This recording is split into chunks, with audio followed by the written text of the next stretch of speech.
आज चहा पिता पिता संध्याकाळच्या नाश्त्यासाठी घरच्या साहित्यातून बनेल अशी काय रेसिपी बनवावी हा विचार डोक्यात चालू होता.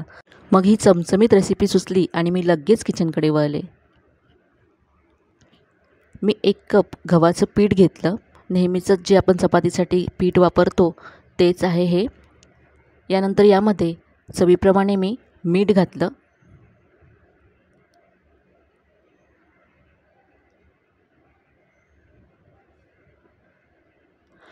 थोडासा ओवा घेतला आहे, साधारण अर्धा चमचा ओवा हातावरती कुस्करून यामध्ये घातला.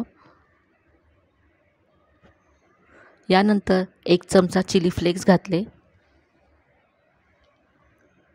थोडीशी कोथिंबीर घातली. याबरोबरच यामध्ये सफेद तीळसुद्धा तुम्ही घालू शकता.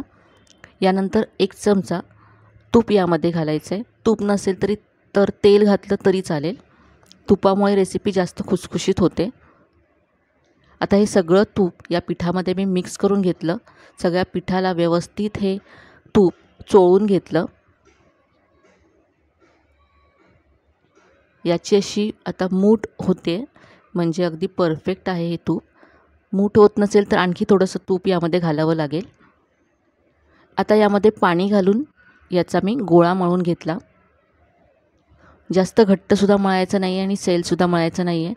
नेहमीच्या चपातीसाठी जसं आपण मळतो तसाच याचा गोळा मळून घेतला आहे.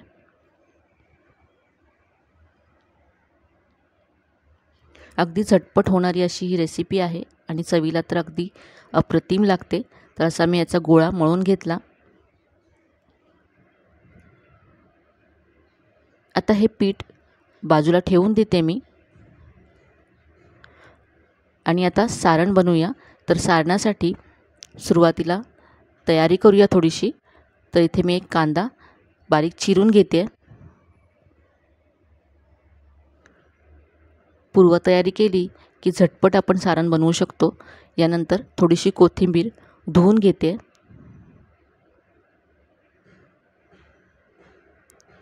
कोथिंबीरसुद्धा धुवून चिरून घेतली. कांदा कोथिंबीर दोन्ही चिरून घेतलं आणि पीठसुद्धा तयार आहे. आता आपण सारण बनवायला सुरुवात करूया. गॅसवरती 1 कढई आता मी गरम करत ठेवते. कढईमध्ये 2 चमचे तेल घालायचं आहे. तेल गरम झाल्यानंतर अर्धा चमचा यामध्ये मोहरी घातली, अर्धा चमचा जिरं घातलं आणि यानंतर अर्धा चमचा यामध्ये बडीशेप घातली. बडीशेपेची चव खूप छान लागते या रेसिपीमध्ये, त्यामुळे नक्की घाला. थोडंसं परतून घेतलं. यानंतर यामध्ये मी बारीक चिरलेली हिरवी मिरची घातली. मिरचीसुद्धा परतून घ्यायची आहे. आता यामध्ये अर्धा चमचा आलं लसणाची पेस्ट घातली आहे. आलं लसणाची पेस्ट नसेल तर तुम्ही किसून थोडंसं आलं लसूण घातलं तरी चालेल. ही पेस्टसुद्धा आपण परतून घेऊया. यानंतर यामध्ये जो आपण कांदा चिरून ठेवला होता तो घालूया. कांदासुद्धा आपल्याला परतून घ्यायचा आहे. कांदा आपल्याला जास्त ब्राऊन वगैरे करायचं नाही आहे, थोडंसं सॉफ्ट फक्त करून घ्यायचं आहे. यामध्ये मी चवीप्रमाणे मीठ घातलं आणि आता पाव चमचा हळद घातली. चवीप्रमाणे लाल तिखट घातलं आणि धनेजिरे पूड घातली मी. हे सगळं आता परतून घ्यायचं आहे. इथे मी आता पाव चमचा आमचूर पावडर घालते. आमचूर पावडर नसेल तर तुम्ही लिंबाचा रससुद्धा घालू शकता, पण लिंबाचा रस तुम्हाला गॅस बंद केल्यानंतर घालायचा आहे यामध्ये. यानंतर इथे मी बारीक चिरलेली कोथिंबीर घातली आणि गॅस बंद केला. हे सारण आपलं मस्त असं तयार आहे. हे बाजूला ठेवून देऊया, थंड करून घेऊया. आता इथे मी 1 वाटी फरसाण घेतलं आहे. घरी असलेलं कुठलंही तुम्ही फरसाण किंवा शेव असेल ती घेऊ शकता. तर इथे मिक्स फरसाण घेतलं आहे. तिखट शेव असेल किंवा बारीक शेव असेल तर तीसुद्धा इथे चालेल. आता ही मिक्सरच्या भांड्यामध्ये घालायची आहे आणि बारीक करून घ्यायची आहे. तर पहा, अशी बारीक करून घेतले मी. इथे आपण जे कांद्याचं मिश्रण तयार केलं होतं ते सुद्धा पूर्ण थंड झालं आहे. आता यामध्ये ही पावडर जी आपण तयार केले फरसाणची ती घालूया आणि हे सगळं मिक्स करून घेऊया. तर बटाट्याचं सारण आपण नेहमीच बनवतो, तर एक वेगळ्या पद्धतीचं सारण तुम्ही बनवून पहा. खूपच मस्त चटपटीत असं लागतं.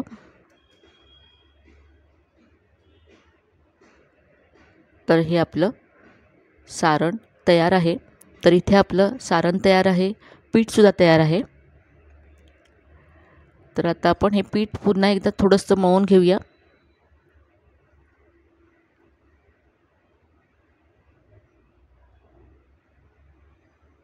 आता या पिठातला एक छोटा गोळा घ्यायचा आहे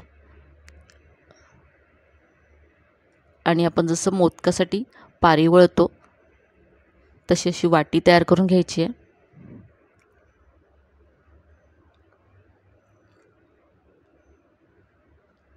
आणि यामध्ये आता 1 चमचा सारण भरायचं आहे.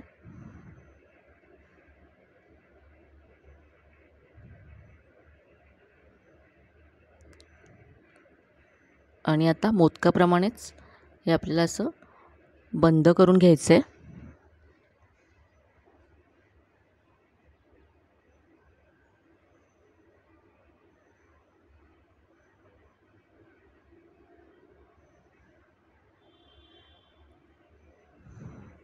एक्स्ट्राचं पीठ मी काढून घेतलं आणि असं हाताने प्रेस करून चपट करून घ्यायचं आहे. तर असंच इथे मी आणखीसुद्धा तयार करून घेते. तर इथे पहा, आपण जे प्रमाण घेतलं त्यामध्ये इथे माझे 8 अशा पुऱ्या किंवा कचोऱ्या तयार झाल्यात. आता या आपण शॅलो फ्राय करून घेऊया. तर इथे मी पॅनमध्ये साधारण 2 मोठे चमचे तेल गरम करत ठेवलं आहे. तेल गरम झाल्यानंतर यामध्ये या कचोऱ्या घालायच्या आहेत.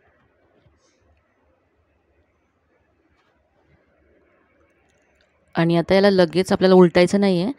एका बाजूने छान भाजल्यानंतरच आपण याला उलटून घेऊया.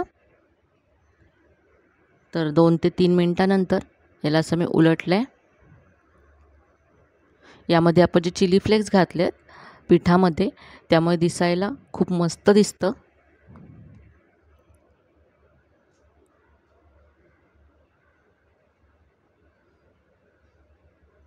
आणि आपण एक वेगळ्या प्रकारचं चटपटीचं सारण बनवलं, त्यामुळे ही रेसिपी खूप छान लागते.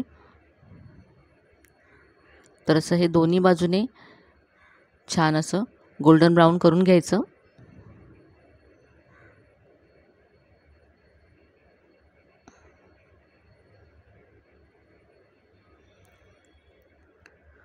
तर इथे असा मस्त रंग आला आहे या कचोरीला किंवा पुरीला, पहा.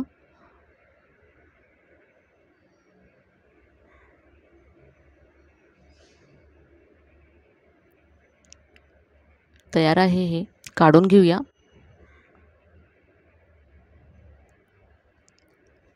आता इथे मी हे सर्व करते.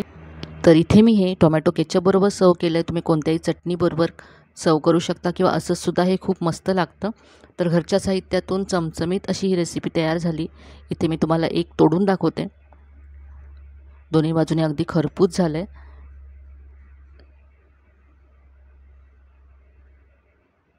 तर ही झटपट होणारी रेसिपी तुम्ही नक्की करून पहा. रेसिपी कशी वाटली कमेंटमध्ये नक्की कळवा.